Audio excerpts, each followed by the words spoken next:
Mapagpalang araw sa inyo, Sir Seth. Ako po si Faustina, pero ang tawag ng karamihan sa akin ay Tina. Yun na lamang din ang itawag niya sa akin. Sa kasalukuyang taon ay dito ako naninirahan kasama ang aking dalawang anak sa lugar ng Antipolo.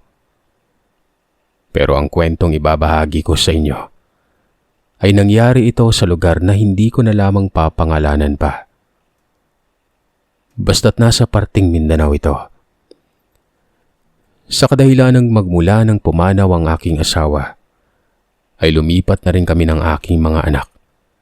At nakapaloob sa kwentong ito kung ano ang naging karanasan at dahilan kung bakit nasawi ang aking butihing padre de pamilya. Taong 2001, ng mga panahong ito ay may anak ako sa pagkadalaga. Nagtatrabaho ako noon sa isang factory sa Manila, kung saan nagtatrabaho si Froy. Masikaso at mabait ang pakikitungo sa akin ni Froy noon. Kaya naman hindi naglaon ay nagkamabutihan kami hanggang sa niligawan niya na ako. Sa pagdaan ng mga panahon, ay napagpasya naming magpakasal ni Froy. Umuwi kami sa kanilang probinsya kasama ang anak kong si Jenny, na nasa edad 10 taong gulang para doon na umano kami maninirahan. Sa totoo lang, nung una ang buong akala ko ay binata si Froy. Pero noong nasa probinsya na nila kami, ay doon ko pa lamang nalamang gaya ko ay may anak na rin pala si Froy.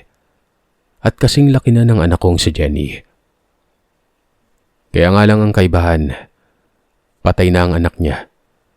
At yun ang dahilan kaya nagkahiwalay sila ng kanyang kinakasama noon.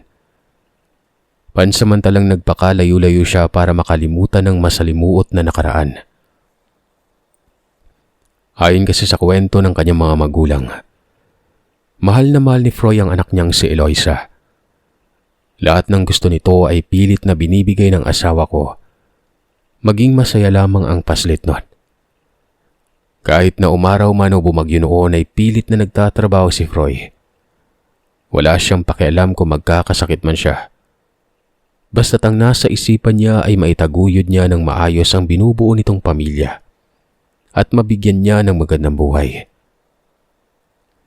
Pero sa kasawiang palad, habang abala sa paghahanap buhay si Froy, ay may ibang kinakalantaring lalaki ang kinakasama niya noon, na naging dahilan kaya't napabayaan ang anak nilang nasa edad 4 na taong gulang pa lamang.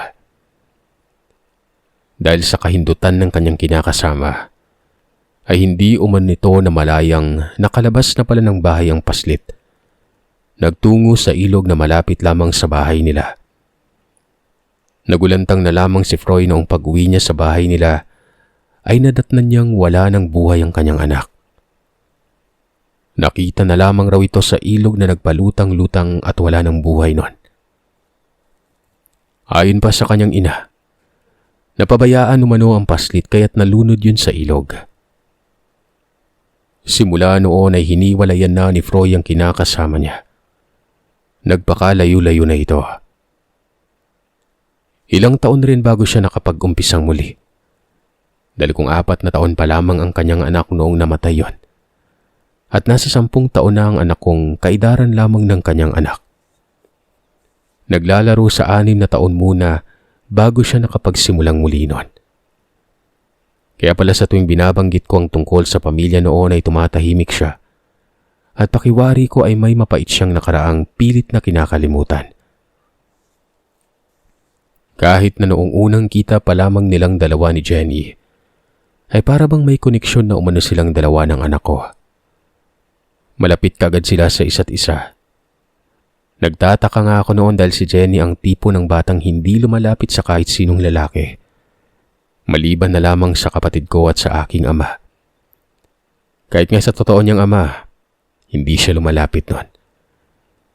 Pero noong palagi nang dumadalaw si Froy sa bahay namin ay halos ayaw nang pauwiin ni Jenny. Grabe rin kung makadikit at makalambingan ako. Dinaig pa ang totoong ama kung ituring si Froy noon. Naisip kong marahil kaya ganun na lamang ang asawa ko dahil sa nakikita niya ang anak niya noon sa katauhan ng anak ko. Kahit na nalaman ko ang tungkol sa nakaraang pilit na kinakalimutan ng asawa ko noon, hindi ako nagalit sa kanya o nagtanim man lamang ng sama ng loob. Dahil may dahilan naman kung bakit hindi niya sinabi sa akin ang tungkol sa nakaraan niya. Naisip ko kasi noon na marahil pinipilit niya lang kalimutan yon. Kaya ayaw niyang nababanggit o kaya naman ay napapag-usapan ng tungkol sa nakaraan niya. Nakita ko kasi kung paanong mag-alaga ng pamilyang asawa ko, lalong-lalo na sa anak kong si Jenny. Naging maayos at masaya ang pamilyang binubuo namin. Nakikita kong mas lalo pang nagsusumikap ang asawa ko at palagi niyang pinaglalaanan ng oras ang pamilya namin, lalo ng anak kong si Jenny noon. Doon ko nga napatunayan kung gaano ako kaswerte sa lalaking pinili ko. Dahil kung gaano niya ako kamahal ay doble o triple pa ang pagmamahal na binibigay niya sa anak ko noon. Alagang-alaga niya si Jenny. At kahit na 10 taon na ang anak ko, kung ituring niya ito ay parang 5 taong gulang lang. Ang sayang inakala ko panghabang buhay, Sir Seth. Malaking pagkakamali pala. Dahil noong magbuntis na ako ay may napapansin na akong kakaiba kay Froy. Palagi ko silang nadadatnan ni Jenny na seryosong nag-uusap. Pero kapag lumalapit naman ako at tinatanong kung anong pinag-uusapan nila, hindi naman nila sinasabi nun. Iniiba nila ang usapan at para bang ayaw nilang malaman ko kung ano talaga ang pinag-uusapan nila.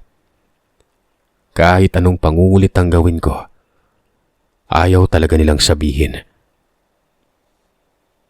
Hanggang sa isang araw, kasalukuyan akong naglilinis sa bakuran ng bahay namin. Nang mapansin kong may kausap na matanda si Froy sa labas ng bakuran. Base sa reaksyon ng mukha ni Froy, parang napakaseryoso ng pinag-uusapan nila. Dahil sa may pagka-intermitida akong babae, bitbitang walis tingting ay dahan-dahan akong naglakad papalapit sa kanilang dalawa. Nang makalapit na ako ay nalaman kong isa palang albularyo ang kausap ni Froy. Tinatanong niya ito kung paano daw kausapin ng matagal ng patay. Narinig kong sinabi ng albularyong mahirap ang ganong gawain. Hindi umano nito kakayaning mag-astral o magsapi ng kaluluwang matagal ng patay dahil mababaw lamang ang kaalaman nito. Sinabihan pa siya na kung gusto niya talaga makausap ang taong matagal nang nakahimlay ang katawan, mas mabuting sa mga espiritista siya lumapit nun. O kaya naman ay sa mga batikang manggagamot o albularyo. Pasensya ka na talaga, iho. Alam mo kasi, hindi ko kaya yung pinapagawa mo. Dahil ni minsan ay hindi ko pa nasubukan na makipag-usap sa taong matagal ng patay. Anya ng albularyo na yon. Taong matagal ng patay? Sino naman ang gusto makausap ng asawa ko? Pagtatakang tanong ko nun. Nang tingnan ko si Froy ay nababanaag ko sa mga mata niya ang kalungkutan. Nandyan ka pala, mahal. Kanina ka pa ba dyan? Untag na tanong sa akin ng asawa ko. Hindi naman. Kakatapos ko lang kasi magwalis kaya lumapit na ako sa'yo para itanong sana kung bibili ka na ba ng malulutong ulam sa palengke. Mamaya-maya lang kasi magluluto na ako ng pananghalian natin. Ay, oo nga pala. Pasensya ka na, mahal. Nakalimutan kong inutusan mo pala ako kaninang pumunta sa palengke. Kakamot-kamot na saad niya at nagpaalam na sa matanda nun. Sabay na kaming bumalik sa bahay. Nang makapasok na kami sa loob ng bahay, tinanong ko siya kung bakit na itanong niya doon sa matandang albularyo kung pwede bang kumausap ng taong matagal nang namayapa nun. Sino yung gusto mo makausap, Froy? Tanong ko. Sandaling tumahimik ang asawa ko na para bang hindi niya alam kung ano ang isasagot. Muli ay inulit ko ang tanong sa kanya kung bakit naghahanap siya ng taong kayang kumausap ng taong matagal nang nahimlay. Ano kasi mahal, gusto ko sanang makausap yung anak ko eh. Nitong mga nagdaang araw kasi palagi ko siyang napapanaginipan. Hindi ako mapalagay eh. May mga iilang bagay pang sinasabi sa akin si Froy para lang makumbinsi niya ako sa nais niyang gawin. Nung una ay hindi ako pumayag pero nagmamakaawa at umiiyak si Froy sa harapan ko't nakikiusap na payagan ko na umano siya. Dahil gusto niya lang namang malaman kung ano ang tunay na ikinamatay ng anak niya. Hindi raw kasi siya naniniwalang basta na lamang nakalabas ng bahay at nalunod ang kanyang anak. Dahil may harang naman umano ang pintuan ng bahay nila noon para hindi ito makalabas. Nakaramdam ako ng awa kay Froy. Dahil doon ko lang napagtanto na hindi niya pa pala nakalimutan ang anak niyang yumao. May anak rin ako sa pagkadalaga. Kaya alam ko kung ano ang pakiramdam ng mawala ng anak nun. Dahil sa awang naramdaman ko, napapayag na nga ako ni Froy na gawin niya ang nais niya mangyari.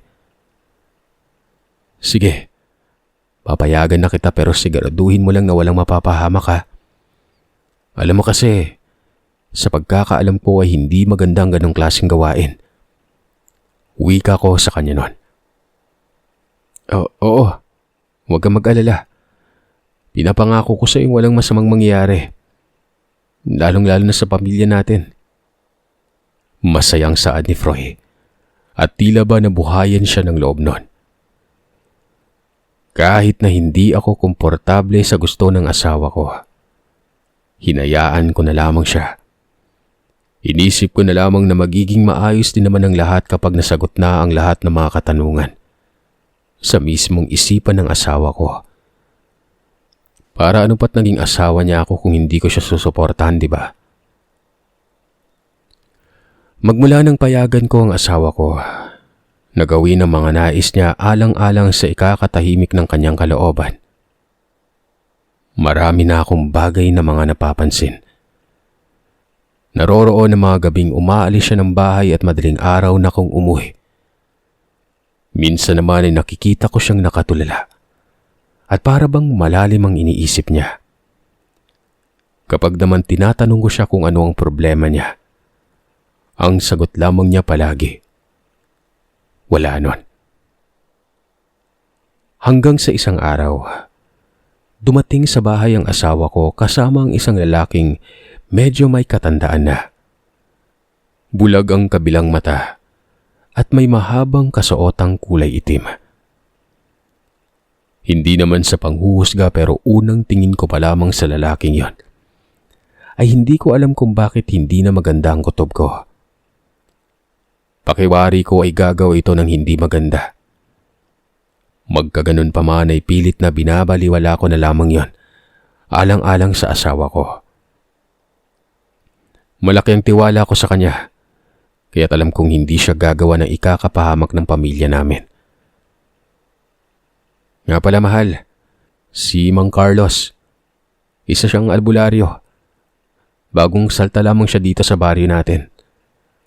Pagpapakilala ni Froy sa lalaking kasama niya. Bilang pagbibigay ng galang ay bumati ako ng maayos sa lalaki at nginitian yon. Agad namang nagsabi ang asawa kong may pag-uusapan lamang silang importante. Kaya ipaghahanda ko raw sila ng maiinom. Sinunod ko ang sinabi ng asawa ko. Iniwan ko na sila sa sala para maghanda ng merienda. Nang naghahanda ako ay hindi ko maiwasang tumingin sa lalaki. Habang pinagmamasdan ko kasi ito, napakalikot ng kanyang mga mata na para bang alam niya at kinakabisa ang bawat kasulok-sulukan ng bahay. Ang isa pa sa ikinabahala ko ay ang kakaibang titig niya sa anak kong si Jenny. Nakita ko kasing pailim siya tumitig at walang tigil sa paglunok ng laway. Matapos kong mailapag sa lameseta ang merienda at inumin nun, Dinala ko ang anak ko sa loob ng kwarto. Nagtanong naman ang anak ko kung bakit dinala ko siya sa kwarto nun. Sinabi ko naman sa kanya na may bisita lamang ang kanyang ama at bawal itong istorbohin. Saka na lamang siya lumabas ng silid kapag aalis ang bisita ng ama niya. Ano na naman kaya yung kailangan ng asawa ko? At nagdala na naman siya ng albularyo dito sa bahay. Palagi na lamang siyang nagdadala ng mga albularyo. Naiiritang tanong ko sa isipan ko.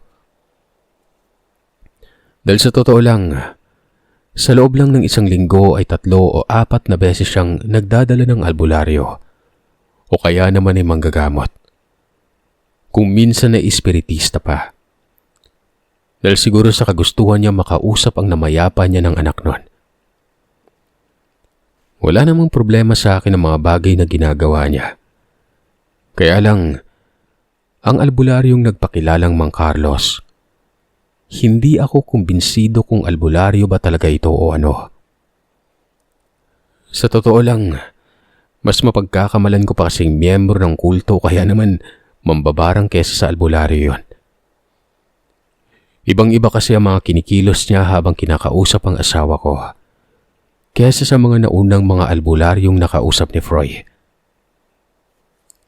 Sana naman hindi pagsisiyan ni Froy ang kung anumang gagawin niya. Sabit ko habang palihim na pinagmamasdan ng dalawa nun.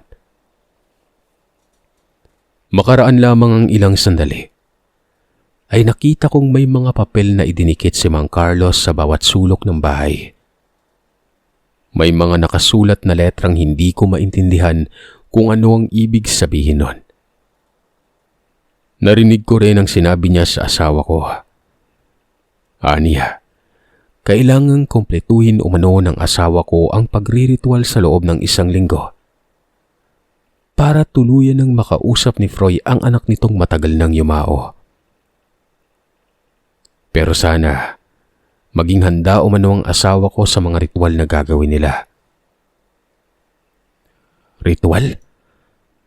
Teka, anong ritual yung pinagsasabi ng albularyong yon? Muling tanong ko sa isipan at may halong pagdududa sa lalaki nun.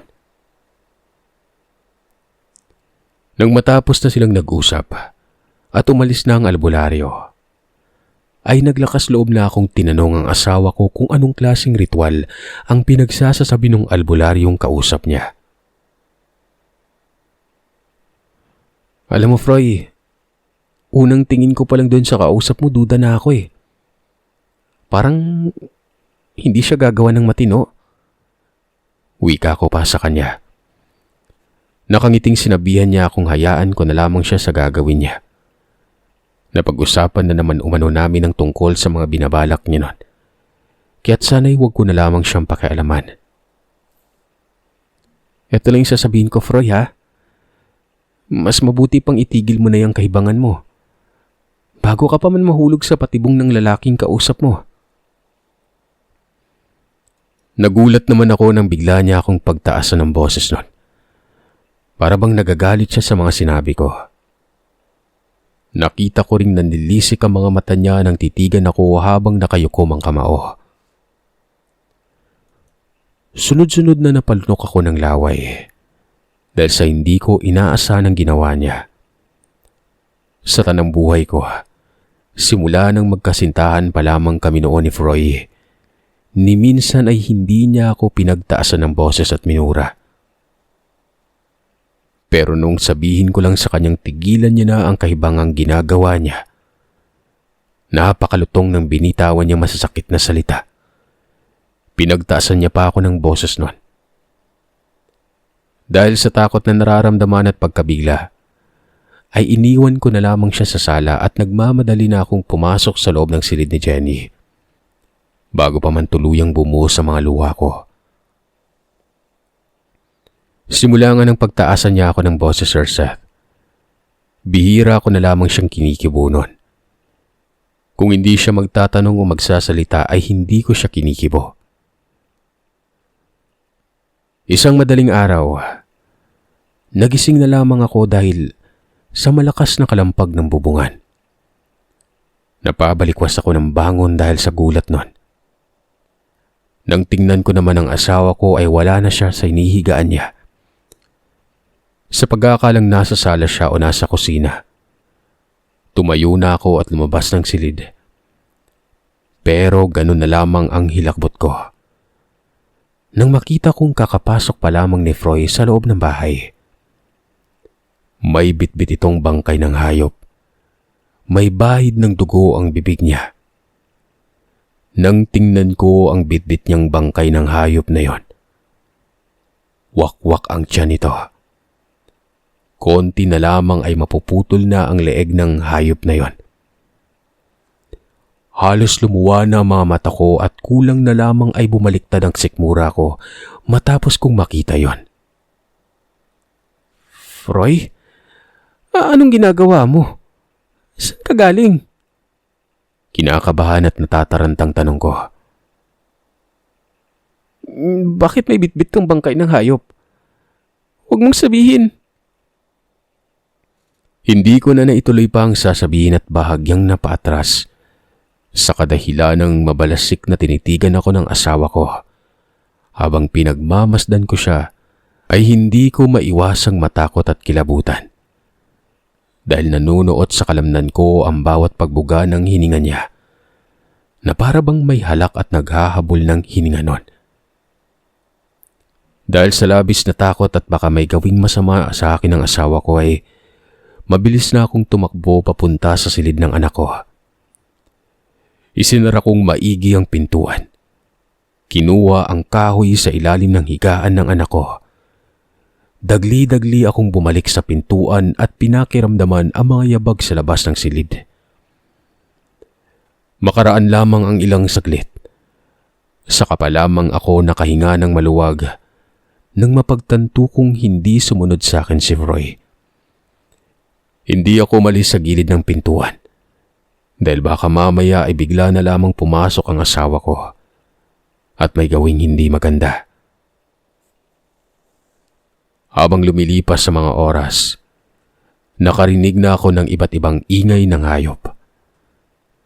May huni rin ng wakwak akong naririnig at isang babaeng humahagulgol ng iyak nun, na para bang may matinding pinagdadaan ng problema. Hindi ko alam kung totoo ba ang samot-saring ingay na naririnig ko o dahil lang sa takot na nararamdaman. Hinawakan ko ng mariinang kahoy.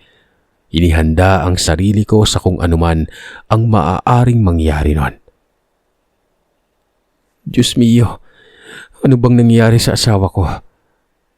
Bakit may bitbit siyang bangkay ng hayop? Ano ba siya, aswang? Sunod-sunod na tanong ko sa isipan at napadasal na lamang ng taimtim na sanay walang mangyaring hindi maganda sa amin ang anak ko. Nang tingnan ko ang anak ko, mahimbing pa rin ang tulog niya kahit na may mga ingay nun at pag-angil na akong naririnig sa labas ng bahay. Kahit nangangatog-ngatog na ang mga tuhod ko ay pinilit kong maglakad papalapit sa anak ko nun. Umupo ako sa gilid ng higaan at matiyagang naghihintay kung kailan huhupa ang nakakapangilabot na mga kaganapang nangyari sa labas ng bahay nun. Hanggang sa hindi ko na namalayang nakatulog na pala ako. Kinaumagahan, kung hindi pa ako kinalabit ng anak ko sa balikat, hindi pa ako magigising nun. Pagkadilat ng mga mata ko ay agad na rumihistro sa isipan ko ang asawa ko. Hindi na ako nagsalita pa. Agaran na akong nagmadaling lumabas ng bahay at pinunta ng kwarto naming mag-asawa. Pagkapasok ko ng silid tulugan, nakita ko siyang nagpapalit na ng pangtrabahong damit. Nakangiti itong bumati sa akin na para bang wala man lamang nangyari nun. Wala ka sa tabi ko kanina pagising ko ah. Doon ka ba natulog sa kwarto ng anak natin? Tanong niya. Kinakabahan man ay naglakas na ako ng loob na tanungin siya kung saan siya galing kagabi. Saglit na tumigil sa pagbihis ang asawa ko bago nagsalitang nagpahangin lamang umano siya nun. ng alanganing oras? Tanong ko. Naiinitan kasi ako kaya lumabas ako ng bahay. Teka, bakit ka ba napakarami mong tanong ha? Tugon niya tila ba natataranta. Magsasalita pa sana ako pero mabilis na siyang lumabas ng kwarto. At sinabi niya sa aking papasok na umano siya. Huwag ko na raw siyang hintayin mamaya dahil baka alanganing oras na siya makakauwi nun. Paglipas ng mga araw at gabi, ay hindi na talaga ako mapalagay pa. Lalo na noong makarating sa akin ng balitang may bangkay na naman ng tao ang nakita sa gilid ng daan sa parteng walang kabahayan. Karumal-dumal yung pinatay at wala nang lamang loob. Ang sabi nga ng iba, aswang umano ang pumatay. Base na rin sa nakita nun. Dahil wala namang matinong tao ang kayang pumatay ng ganun kabrutal. Ang sabi naman ng iba, baka may kaaway lamang umano ang taong pinatay. At siguro sa sobrang galit na nararamdaman nung kaaway kaya't ganun ang nangyari nun. Napaka-imposible naman kung ganun. Kahit siguro langung-lango na sa alak ko nakasingot ng bawal na gamot, ay hindi kayang gumawa ng ganun kabrutal. Wika pa sa akin ni Nanay Rosa. Siya ang nagparating sa akin ng balitang yon. Dahil sa binilinan niya akong mag-iingat palagi at ingatan ko ang anak ko. Dahil laganap na namang muli ang mga aswang-aswang na yan. Idagdag pang may bali-balita ring may kultong nagagawi sa baryo. Kaya magdoble ingat talaga. Dahil sa sinabi ni Nanay Rosa, binanggit ko na rin sa kanya ang tungkol sa kakaibang napupuna ko sa asawa ko. Alam kong hindi ka panipaniwala ang mga sinabi ko. Kaya nahulaan ko na kaagad kung ano ang magiging tugon niya sa mga sinasabi ko noon. At yun na nga, hindi pinaniniwalaan ni Nanay Rosa ang mga sinabi ko. Hindi ko na siya pinilit pang maniwala. Ang sa akin lang, sinabi ko na mga nakikita ko noon. Isang araw noon, walang pasok ang asawa ko sa trabaho. Kaya naman sa bahay lang kami noon. Naging maayos naman ang araw naming yun pero noong sumapit ang katanghalian, ay humahangos na dumating ang albularyo. Nagulat pa nga ako dahil bigla na lamang siyang pumasok ng bakuran ng walang pahintulot noon. Nainis ako sa ginawa ng lalaki gawa ng nakakabastos yun. Sisitahin ko na sana ang albularyo. Pero mabilis na lumapit si Froy sa lalaki at inaya ito sa loob ng bahay. Nangutusan ako ng asawa kong ipaghanda sila ng merienda dahil may pag-uusapan lamang sila. Napansin kong tila maging siya man ay balisa na para bang may kinatatakutan nun. Dahil sa kuryosidad kong malaman kung ano ang pinag-uusapan nila at bakit sa tuwing may mga ginagawa sila o usapan ay hindi nila ako sinasali nun. Ano pat naging parte ako ng buhay ni Froy kung magsisikreto lamang siya sa akin, di ba? Isa pa, ilang beses ko na siyang nahuhuling tuwing pasado 3:00 na madaling araw. Pumupunta sa likuran ng bahay at may sinisindihang kandila at parabang nagre-ritual ito. Hawak-hawak ang libretang pula habang nakaluhod sa harapan ng kandilang itim. Paulit-ulit niya ring binabanggit ang pangalan ng anak niyang matagal nang patay at walang patid na dumadagoy-ngoy ng iyak. Gustong-gusto ko siyang lapitan para pigilan pero kahit anong gawin ko ay bigo pa rin ako. Dahil sa tuwing nangyayari ang kaganapang yon, hirap na hirap akong ikilos ang katawan ko at bigat na bigat akong ihakbang ang mga paa ko papalapit sa asawa ko. Na para bang sandamakmak ang pumipigil sa akin na huwag makalapit dito. Hindi maaari ito. Dapat malaman ko kung ano talagang ginagawa ng asawa ko. Dapat talaga hindi ako pumayag noon na gawin niya mga bagay nito eh. Sambit ko. Mahigit 2 oras ang lumipas bago nagpaalam ang albularyo. Pero bago yan, narinig ko pang sinabi nito sa asawa kong maghanda mamaya dahil may mahalaga silang gagawin. Dapat ay sumipot siya sa usapan para walang magiging problema. Tumangulang naman ang asawa ko at nakangiting kinawayan si Carlos noon. Pagkabalik niya sa bahay ay nagkunwari akong abalang-abala sa ginagawa at hindi nakikinig sa pinag-uusapan nila. Pero sumapit na lamang ang pasado 5:00 ng hapon ay hindi man lamang ako kinausap ng asawa ko. Sa halip ay para siyang balisang-balisa at hindi mapakalinon. Nang pumatak ang 5:00, 5:30, nagpaalam siya sa aking may pupuntahan lamang siya. Nang tanungin ko naman kung saan siya pupunta, sinabi niya lang na wag kong alamin dahil babalik rin naman kaagad umano siya nun.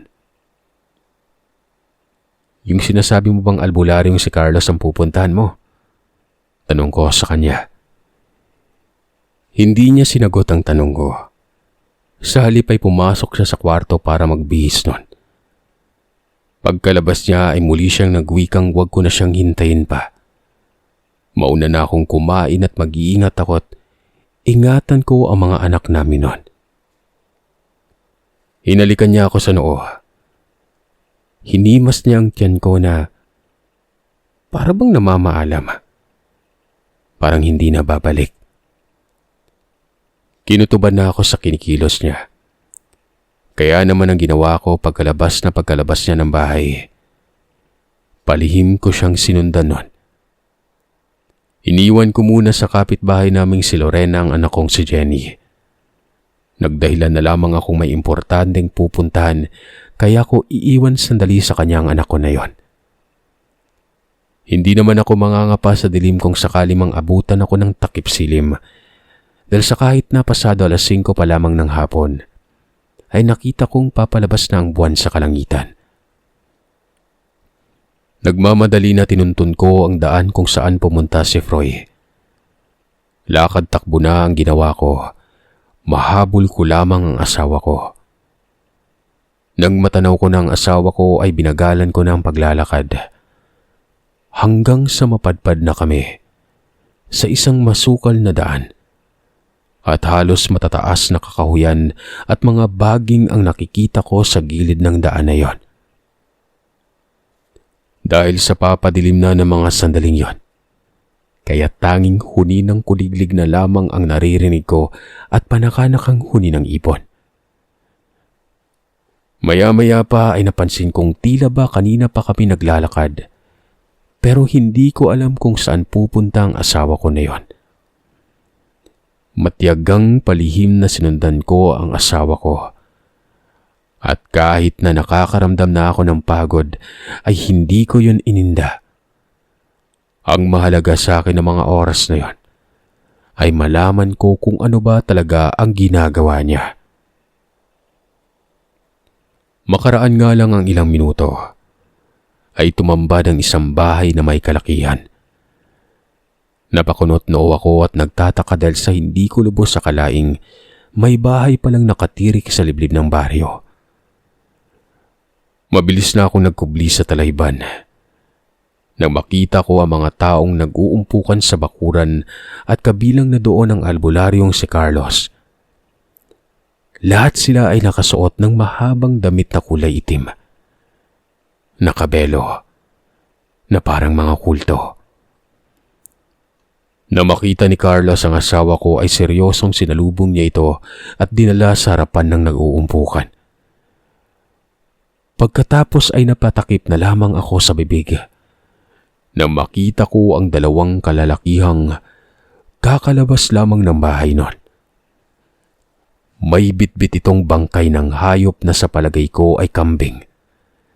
Nakangising ibinagsak ng dalawa sa lupa ang bangkay ng hayop at walang tigil sa pagsinghap na parang mga asong masusuka nun. Kasunod na ginawa nila ay nakita kong lumuhod si Carlos. Sumunod namang lumuhod ang iilang mga kalalakihang nag-uumpukan at ang dalawang may bitbit ng bangkay ng hayop ay nagsindi na ng mga kandila sa harapan ng pinagluhuran ni Carlos noon. Samantalang ang asawa ko naman ay nasa likuran ni Carlos, nakaluhod at nakatuon ang pansin sa pinagluluhuran nito. Ilang saglit pa, isa-isa nang inilabas ng mga ito ang libretang pula. Pagkatapos ay bumubuka-buka na ang kanilang mga bibig na para bang binabasa ang kung anumang mga nakapaloob, nakataga sa libretang hawak nila noon. Sa bawat katagang binibigkas ng mga kalalakihan, ay grabe ang kilabot na nanonood sa kalamnan ko. Halos magtayuan ang mga balahibo ko sa batok.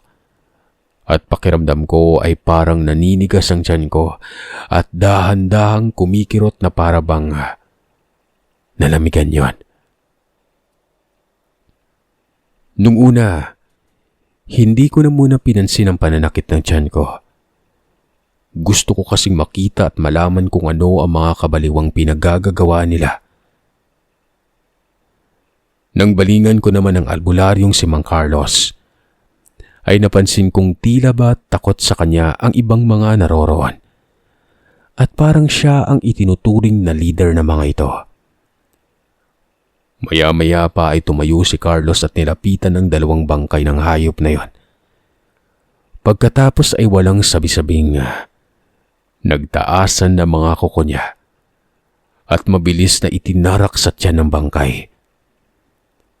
Matapos yung itarak, ay walang pag-aalinlangang hinugot ang lamang loob at sunod-sunod na nilantakan na para bang hayok na hayok sa hilaw na karne at laman loob.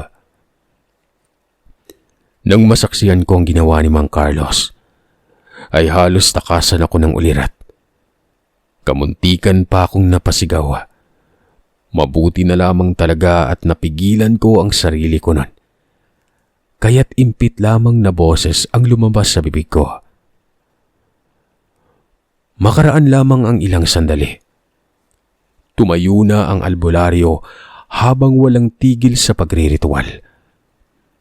Isa-isang nilalapitan niya ang mga kasama at inabutan ng lamang loob ng hayop. Parang mga gutom na pusa ang mga itong walang pagdadalawang isip na nilantakan ang binigay na lamang loob ng albularyo na yon. Hindi ko na nakayanan pa ang mga nakikita ko. Bago pa man ako mapansin ng mga ito, ay mabilis na akong umalis sa pinagkukublihan. Pero bago pa man ako makaalis nun, nadulas ako na naging dahilan kung bakit nakalikha ako ng ingay nun. Nagsipaglingunan ang grupo ng mga yon. Nang tingnan ko sila ay para na silang mga hayop na nagbabaga ang mga matang nakangisi. Kahit na takot na ako ng mga sandaling yon, ay agara na akong tumayo at mabilis na kumaripas ng takbo. Habang tumatakbo ay narinig ko ang boses ng asawa ko. Tinatawag niya ang pangalan ko at sinabihang huwag lumingon. Bilisan ko lang raw ang pagtakbot. Huwag akong tumigil hanggat hindi ako makakarating sa mataong lugar. Yun ang ginawa ko. Mabilis na akong kumaripas ng takbo at walang lingon-lingon nun. Kahit na magganda sugat-sugat na ang pa ko, gawa ng may mga natatapakan akong matutulis na bagay. Hindi ko yun ininda. Ang mahalaga sa akin ay makalayo ako sa mga nilalang at matakasan ko sila. Panay na ang pagdarasal ko na sana iligtas ako makarating sa baryo. Kahit narinig ko na ang mga yabag at tuninang wakwak, ay pilit kong nilalakasan ang loob ko't mas binilisan ko pa ang pagkaripas ng takbo nun. Tumakbo ka lang, mahal. Bilisan mong tumakbo. Huwag kang lilingon. Basta bilisan mo lang. Rinig kong sigaw ng asawa ko nun. Habang tumatakbo, ay naisip ko ang binigay sa akin ni Nanay Rosa na habak kanina bago ko sundan ang asawa ko nun. Ang sabi niya sa akin ay pangontra umano yon sa mga masasamang nilalang. Dahil sa nagmamadali ako kanina kaya't nilagay ko na lamang yan sa bulsa at agaran ng sinundan ng asawa ko. Kung totoo mang pangontrak sa mga masasamang nilalang, huwag mong hayaang mapahamak ako. Natatakot na bulong ko sa isipan ko at mahigpit na hinawakan ng habak na kulay itim. Kakatakbo. Nanlaki ang mga mata ko nang makita ko ang matandang si Nanay Rosa. Patakbo itong sumalubong sa akin. May bitbit na buntot ng pagi. Nang makalapit na siya ay nag-usal siya ng mga orasyon. Inihip sa kamay niya at tinapik ako sa balikat nun. Lintikan naman talagang bata ka oh. Sinabi ko na nga bang may gagawin kang hindi maganda nang makita kitang nagmamadaling pumasok dito sa kagubatan eh. Hindi ako mapalagay. Kaya inabangan kitang lumabas dito. Aniya. At mabilis niya akong hinatak nun.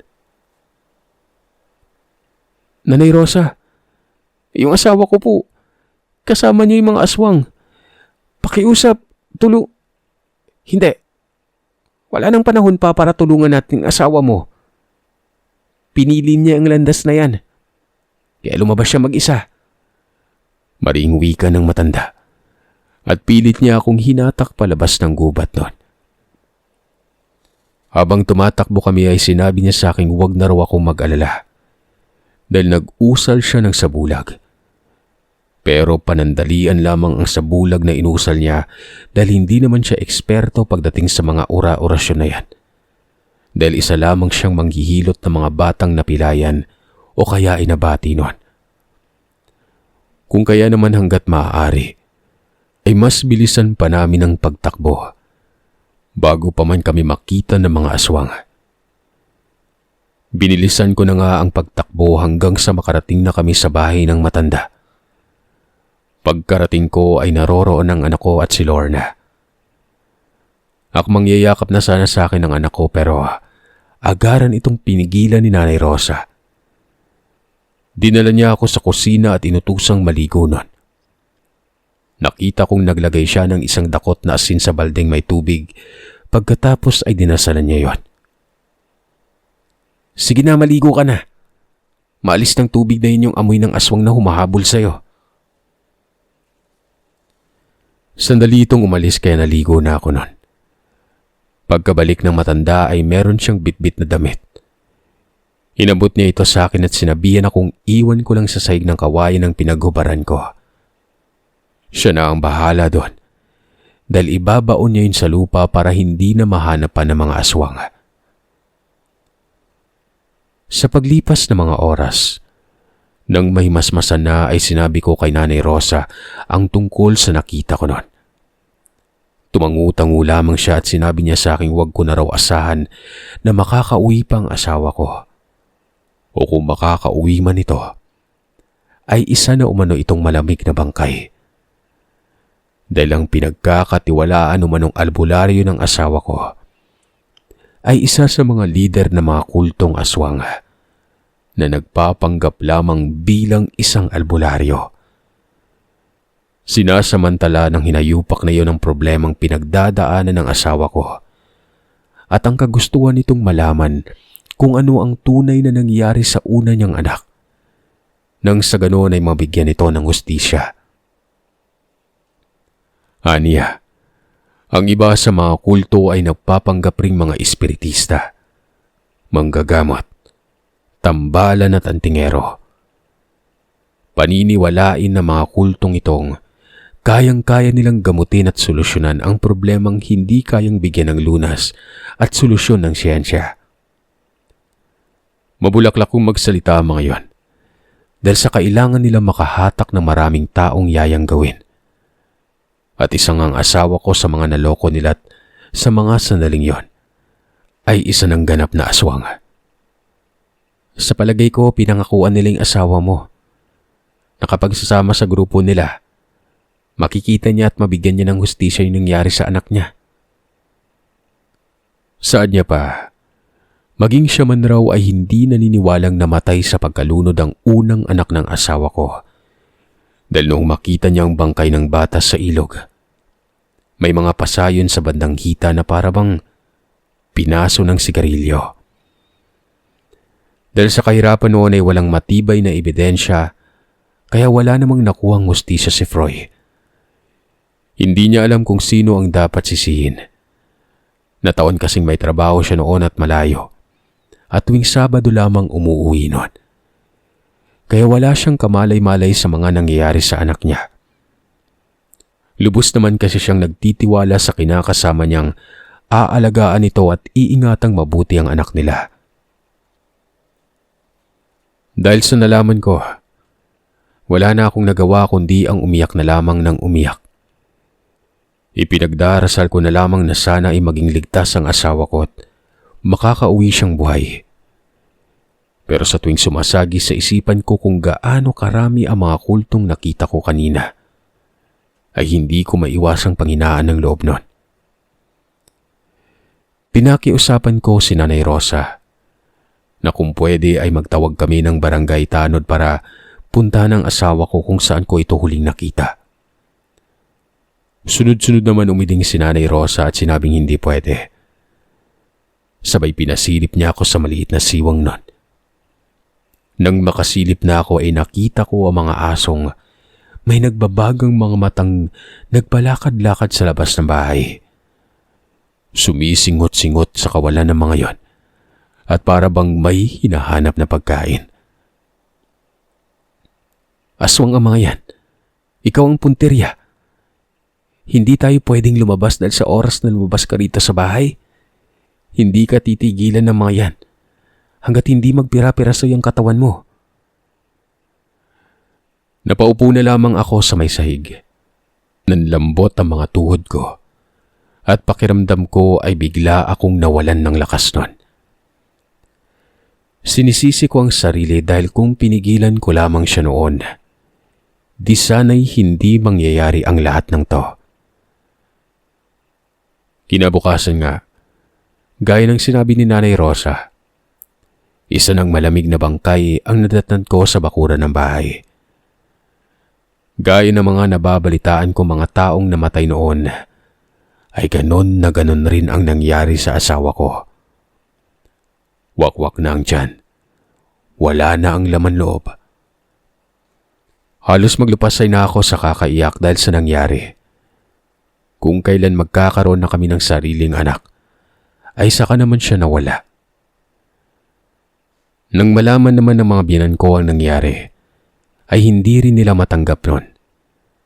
Anya pa ng biyanan kong babae. Kaya pala nitong mga nakaraang araw ay palagi kaming binibili ni Froy sa kanya. Palagi nitong sinasabi na sa oras na mawala siya, ang gusto niya ay ibenta ang lupang mamanahin niya at lisanin namin ang baryo na yon. Ang akala ko nagbibiro lang siya sa mga sinasabi niya. Hindi pala. Luha ang wika ng biyanan ko.